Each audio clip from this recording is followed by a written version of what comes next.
بچوں کو بالکل چھوئی موئی مت بنائیں. بلی سے الگ ڈرا رہے ہیں, کتے ہو دیکھو ڈوگی آیا ڈوگی آیا. بولو بیٹا ڈوگی آیا تو کوئی مسئلہ نہیں ہے, کتے کے سامنے کتے بن جاؤ, ٹھیک ہے نا.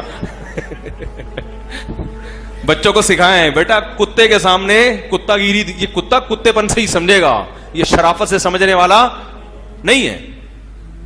مجھے یاد ہے ایک دفعہ ایک کتا بھونک رہا تھا نا, بہت زیادہ کر رہا تھا, تو ہم ڈر رہے تھے. ہمارے ایک دوست نے جا کے ایک لات کو ماری اس کو, ایسے بھاگتا ہوا گیا. دنیا بڑی ظالم ہے, یہ کمزور کو کھا جاتی ہے. میں ٹھیک ہے ایک حد تک اپنی طاقت کا مظاہرہ کریں, بہت زیادہ فنٹر گیری بھی انسان کے لیے اچھی نہیں ہوتی, لیکن اتنا چھوئی موئی بن جانا, بچوں کو ایسے سکھانا, پولائٹ بن کے. لڑکے کو تو تھوڑی سی بہادری سکھانی چاہیے. ہمیں یاد ہے بڑے بوڑھے جتنے ہیں نا, وہ پہلے بچوں کو مائیں سکھایا کرتی تھی بیٹوں کو بہادری.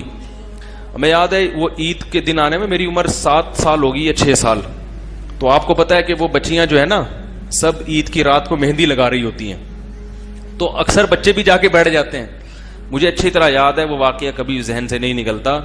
وہ بچیاں تھیں ہماری بہنیں کزنیں وغیرہ چھوٹی چھوٹی, ہم بھی چھوٹے سے تھے, تو وہ جا کے نا سب وہ مہندی لگا رہے تھے, تو ہم بھی آگے بیٹھ گئے. ہمارے جو کزن تھے وہ بھی بڑی باجیوں سے کہ ہمارے بھی لگا دو.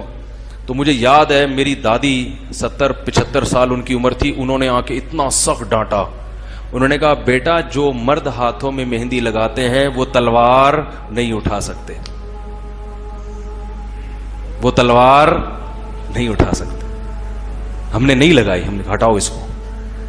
تو مجھے اب خیال آتا ہے کہ کیسی اچھی تربیت کہ یہ لڑکیوں کے کام لڑکیوں پہ جچتے ہیں, آدمیوں پہ نہیں جچتے.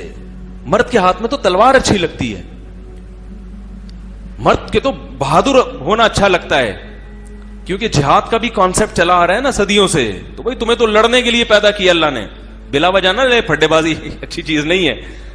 ظلم کے خلاف لڑنا, ظالم کی مدد کے لیے لڑنا, تو بالکل ایسا چھوئی موئی. تو جیسے انسان کی باڈی چھوئی موئی بن جاتی ہے جب ہر وقت وہ سہما سہما رہے گا, تو ہمارے اندر کے جو جراثیم, جو فائٹر ہیں نا, جو ہمارے لیے لڑتے ہیں, ان کو بھی جب لڑنے کے لیے کوئی جراثیم نہ ملیں تو تھوڑے دنوں میں وہ بھی کیا ہو جاتے ہیں, چھوئی